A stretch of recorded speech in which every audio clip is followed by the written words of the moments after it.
প্রস্তুত রয়েছে সেনাবাহিনীও। বাংলাদেশ সেনাবাহিনীর 1 লাখ সেনা সদস্য মোতায়েন করা হয়েছে বলেও জানিয়েছেন তিনি। বলেছেন সেনাপ্রধান জেনারেল ওয়াকারুজ্জামান রাজধানীর গুলিস্তানে সেনা ক্যাম্প পরিদর্শন এবং অসামরিক প্রশাসনের সাথে মতবিনিময় সভায় এই আহ্বান জানান তিনি। জরুরি বিষয় যেটা আমি ভাবলাম যে আপনাদের সাথে আমি শেয়ার করি। দেশের এই আইন শৃঙ্খলা পরিস্থিতি খারাপের পিছনে কিছু কারণ আছে। যে আপনারা যে আব্বাস নৌকা উঠছেন, এই আব্বাস নৌকা তলা ফুটা হয়ে গিয়েছে। এই আব্বাস নৌকা থেকে দ্রুত নামুন, এটা আপনাদেরকে বাঁচাইতে পারবে না। আপনারা যদি তওবা আস্তাগফিরুল্লাহ পড়ে আসেন, ইনশাআল্লাহ আমাদের দরজা খোলা আছে। চাঁদাবাজি বন্ধ করে আসলে, সন্ত্রাসী কার্যক্রম বন্ধ করে আসলে ইনশাআল্লাহ আমাদের সাথে ঐক্যবদ্ধভাবে কাজ করতে পারবেন। আমার প্রশ্ন আমি বলছি যে বিএনপি ক্ষমতা নাই, ক্ষমতা আছে অন্যরকম। আমাদের ক্ষমতা আছে এনসিপি, ক্ষমতা আছে জামাত, বিএনপি। কি বলে সচিবালয় পর্যন্ত ছাগল চুরি করছে, সে ছাগল চুরি করে লেগেছে। সত্য কথা এটা, এগুলো নিউজ হয়েছে। ছাগল চুরি করে নিয়ে গেছে এ কারা? জনাব মির্জা আব্বাস সাহেব, সাবেক মেয়র, সাবেক মন্ত্রী, বারবার নির্বাচিত এমপি, ওনার মতো একজন মান্যগণ্য লোককে সে সারাদিন সে হ্যারাসমেন্ট করতে থাকে। আমি নিজে পাইলেই তো এবার সিরা জুতা দিয়া তার গালে পিটাইলে আমার জুতার ইজ্জত যাবে।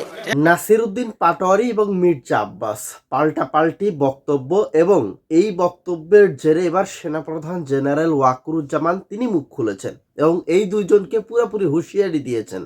এদিকে নাসিরউদ্দিন পাটোয়ারি তিনি আব্বাসের তলা নাকি ফুটা হয়ে গেছে, নৌকা ফুটা হয়ে গেছে, এমন একটা বক্তব্য দেওয়ার পর আমাদের মির্জা আব্বাস সাহেব তার মাথা চান্দি গরম হয়ে গেছে। প্রিয় দর্শক শ্রোতা মণ্ডলী, সেই সাথে আব্বাসেরও তো কিছু ফ্যান ফলোয়ার আছে, তারা আবার এদিকে নাসিরউদ্দিন পাটোয়ারিকে এমন কথা বলেছে যা শুনে আপনাদের চোখ কপালে উঠবে।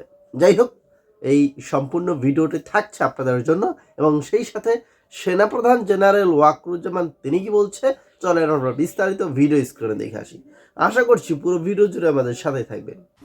গতকাল একজন বলেছিলেন যে বুকের পাঠা থাকলে বাইতুল মোকাররমে শালিশ বসানোর জন্য। আমরা সেই জায়গায় বলতে চাই, আপনারা গতকালকে নিউজ মিডিয়ার মাধ্যমে দেখেছেন যে বাইতুল মোকাররমে ব্যবসায়ীদেরকে আটকিয়ে রাখা হয়েছে।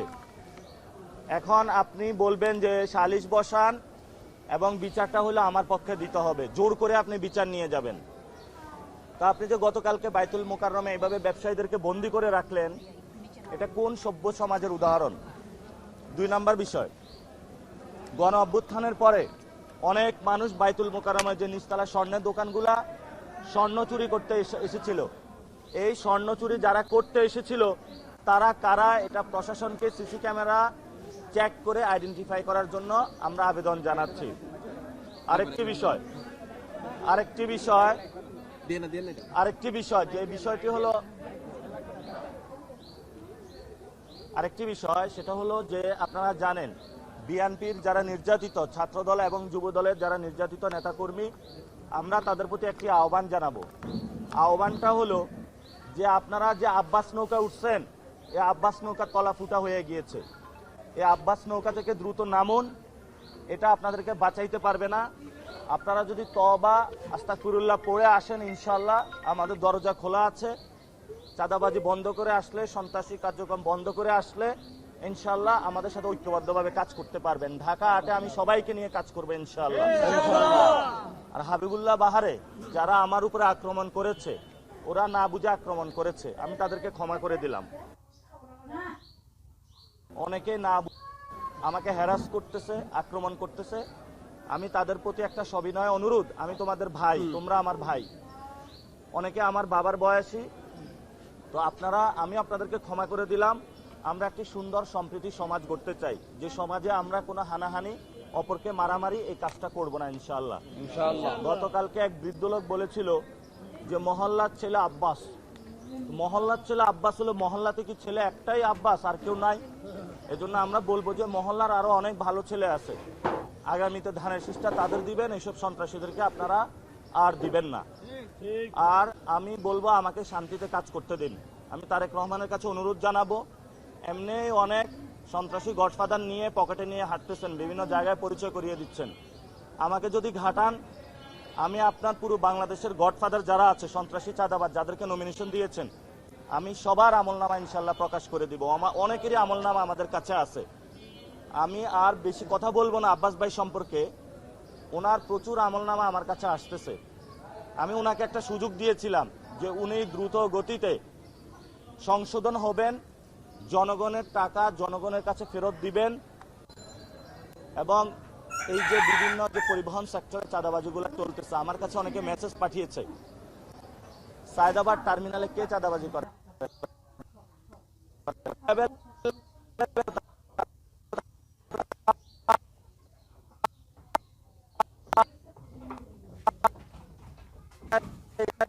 বন্ধ করার জন্য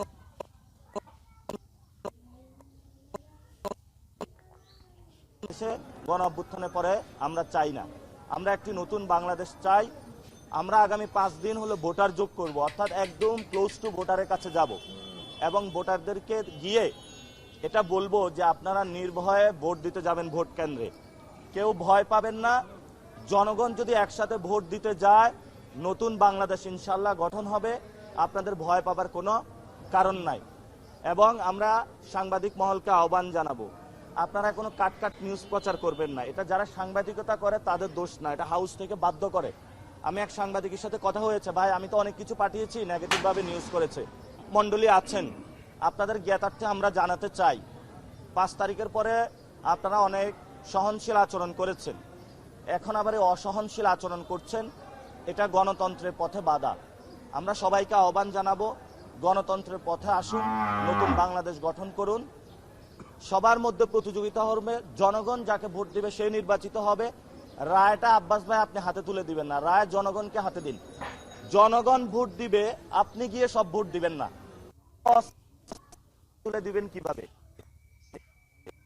ভোট দিয়ে তাদের হাত থেকে অস্ত্র নামাইতে হবে, হাতে হলো চান্দাবাজির লাঠি। আপনি এটা নাম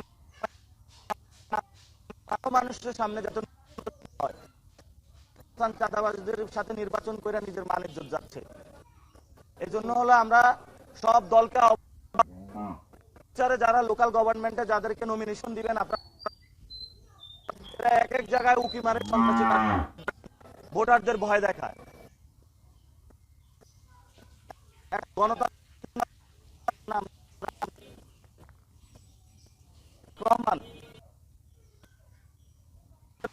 আর উনি এইসব গুন্ডা নিয়ে কিভাবে প্রধানমন্ত্রী হওয়ার স্বপ্ন দেখেন? উনি কি পার্লামেন্টে কতগুলা গুন্ডা সন্ত্রাসী লয়ে ঢুকবেন? পার্লামেন্টে আমরা ট্যাক্সের টাকা থেকে গুন্ডা সন্ত্রাসী পালার জন্য? পুরো বাংলাদেশের মানুষ তারেক রহমান যে ভুল করেছে তার পাপের প্রায়শ্চিত্ত আপনারা ভোটের মাধ্যমে নিশ্চিত করবেন। দাঁড়িপাল্লা এবং শাপলাগলিতে ভোট দিবেন, তাকে লাল কার্ড দেখাবেন, যাতে আর জীবনে সাহস না করে সন্ত্রাসী, চাঁদাবাজি, দুর্নীতিবাজ, ঋণ খেলাপি, দ্বৈত নাগরিকদেরকে মনোনয়ন দেওয়ার। এই সাহস নেওয়া উচিত। জিয়া মা জিয়াউর রহমান যেভাবে পলিটিক্স করেছে, এটা আবার একটি ইতিহাসগুলা পড়া প্রয়োজন। গুন্ডামি মাস্তানি পাইছে নাকি বাংলাদেশে? আমরা এগুলা করতে দিব না ইনশাআল্লাহ। আরো বলে ছাগল চুরি করে দেশ থেকে পালাইছে, চাঁদপুর থেকে। কে পালাইছে? ওই যে ডারবি নাসির, আপনারা কে বলছেন? ওই যে নেশাকুন নাসির, আমরা ফেসবুকে দেখছি, বহু মানুষ বলছে, অনেকে টিকটকও বলছে।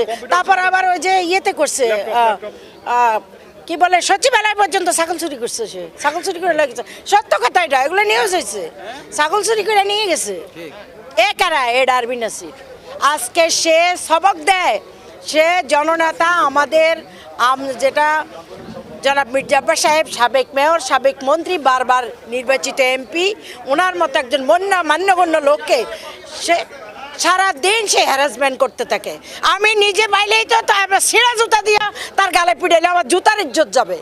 এই সমস্ত বেয়াদবকে, মানে নির্বাচনী প্রতিপক্ষ আপনার থাকবে, এটাই গণতন্ত্রের সৌন্দর্য, যে ভোটার জনগণ যাকে ম্যান্ডেট দিবে তারা নির্বাচিত হবে, যাকে দিবে না সে হেরে যাবে।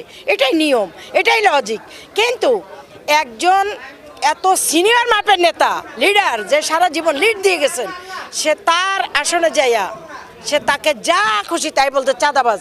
আমি কইতে চাই বেটা, চাঁদাবাজি যে তুই বলছিস, চাঁদাবাজ তো তোরা, বাটপাত তোরা, যে জুলাই বিক্রি করে খাস তোরা। জুলাই তোরা রক্ত দিছস, তোর ফ্যামিলির কেউ রক্ত দিছে, তোদের ফ্যামিলির কেউ দিছে? দেয় নাই।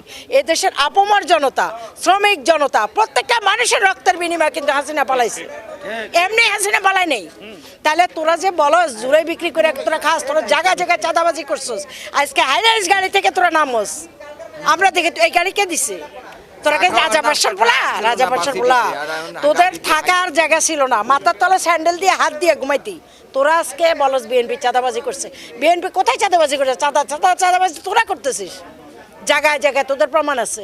ওই যে আরেকটা আসিফ মাহমুদ সজীব ভুইয়া, ওর পিএস 400 কোটি টাকা নিয়ে ধরা খাইছিল না, কি যেন নামটা ভুলে গেছিলাম, গত 4 দিন আগে, একদম লেটেস্ট নিউজ। সে গত 4 দিন আগে কোর্টে রিট করছে, তার তো বিদেশে যাওয়া নিষেধাজ্ঞা। সে বলছে তার স্পাইনাল কর্ডের সমস্যা, সে থাইল্যান্ডে যাবে, সে তাকে নিষেধ করা হয়েছে, নিষিদ্ধ করছে, সে যাইতে পারবে না। তাহলে একজন পিএস যদি তার 400 কোটি টাকা সে পাচার করে থাকে, তাহলে তার মালিক, তার মুনিব, ওই যে চোরা হাঁসপাটি পূর্বাঞ্চলের আর ওয়েস্টিন হোটেলের সকালে ব্রেকফাস্ট করে, ওই চোরার কয় হাজার কোটি টাকা, সেটা একটু হিসাব করে দেখেন। তারপর বস্তা বড় বড় টাকা নিছে কারা, কোথায় নিছে? কক্সবাজার নিয়ে ওই পিটার হাউসের সাথে তারা সেখানে মিটিং করে, এখানে জুলাই সনদে স্বাক্ষর হয়, আর ওরা যায় কক্সবাজার, লাগেজ বেড়ে টাকা নিয়ে যায়। তো ওরা এত টাকা পাইলো কোথায়, কে দেয়? ওরা কি আলাদিনের আশ্চর্য চেরাগ যেখানে বস্তা বেড়ে বেড়ে পড়তেছে আর ওটা করতেছে? চোর ওই যে তারাই বাটপার, তারাই চাঁদাবাজ, মানুষ জানে। তারপরে ওই যে আসিফ মোহাম্মদ সজীব ভুঁইয়া, সে কিন্তু ধরা খাইছে তা হুন্ডা নিয়ে, ওই যে এখানে ফিন্টু না কি একটা নাম, একটা ছেলে যে টাকা নিয়ে ধরা খাইলো এনসিপির একটা সমন্বয়ক, সেটা তো সে এটা করছে। ওই পোলা করছে, সেই পোলা ওখানেও কিন্তু আসিফ মোহাম্মদ সজীব ভুঁইয়া কিন্তু হুন্ডা নিয়ে দাঁড়াইছিল ওই গুলশানে, সেটাও কিন্তু জনগণ জানে।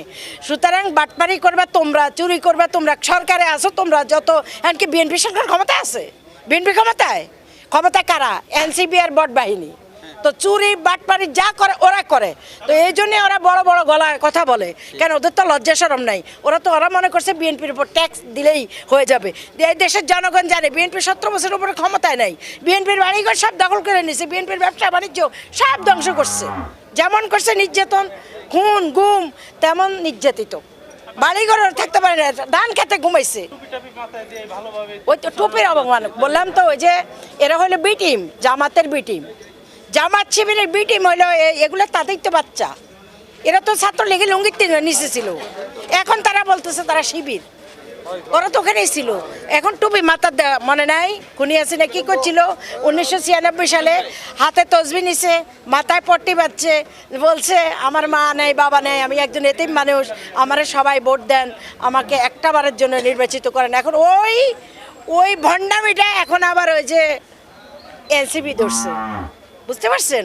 ওরা 1.5 কোটি টাকার বিনিময়ে তারা জামাতের সাথে জোট করছে, তারা জামাতের সাথে জোট করে গেছে। তারপরে এখন কি করছে? তারা টুপি মাথায়, বেটা টুপি মাথায় পড়লে কি তোর। দর্শক মণ্ডলী, এই ভিডিওটি সম্পর্কে আপনাদের কোনো মতামত থাকলে লিখবেন। এই নাসিরউদ্দিন পাটোয়ারি বনাম মির্জা আব্বাস, তাদের যে দ্বন্দ্ব, এই দ্বন্দ্ব থাকবে আগামী 12ই ফেব্রুয়ারি পর্যন্ত। 12 তারিখে নির্বাচন হবে এবং সেই নির্বাচন পর্যন্ত এটা থাকবে। তবে আপনাদের কাছে প্রশ্ন রাখতে চাই, এনসিপি নেতা নাসিরউদ্দিন পাটোয়ারি আর এদিকে মির্জা আব্বাস সাহেব, কাকে আপনি এগিয়ে রাখবেন? কার জনপ্রিয়তা বেশি আপনার কাছে মনে হয় এবং কাকে দরকার আছে?